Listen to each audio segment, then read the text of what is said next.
Justice Ejaz Afzal की सरबराही में justice मकबूल बाकर और जस्टिस फैसल अरब पर मुश्तमिल सुप्रीम कोर्ट के 3 रुकनी बेंच ने तलाल चौधरी के खिलाफ तौहीन अदालत केस की समाअत की। समाअत के दौरान तलाल चौधरी अदालत में बगैर वकील के पेश हुए। जस्टिस एजाज अफजल ने तलाल चौधरी से इस्तफसार किया कि क्या आपने जवाब जमा करवाया है। तलाल चौधरी ने जवाब दिया, जी सर मैंने जवाब जमा करवा दिया है। जस्टिस एजाज अफजल ने इस्तफसार किया कि आपकी केस में नुमाइंदगी कौन कर रहा है, जिस पर तलाल चौधरी ने जवाब दिया कि मेरे वकील की इल्तवा की दरख्वास्त है। उनकी अदालती छुट्टियां 5 माह तक हैं, जिनके बाद वो टेक 2 उनकी अदालती छुट्टियां 5 मार्च तक हैं, जिसके बाद वो आएंगे। समाअत के बाद अदालत उज़्मा ने तलाल चौधरी के खिलाफ तौहीन अदालत केस की समाअत 6 मार्च तक के लिए मुलतवी कर दी।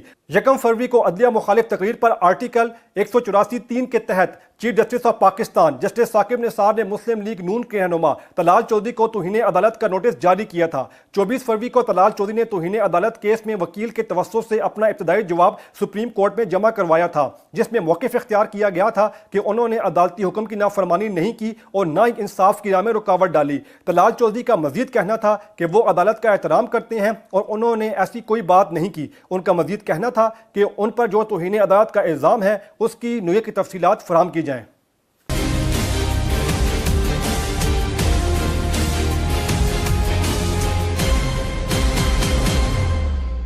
Please subscribe to Hums Up TV and hit the notification icon on the screen to get the latest updates of our channel.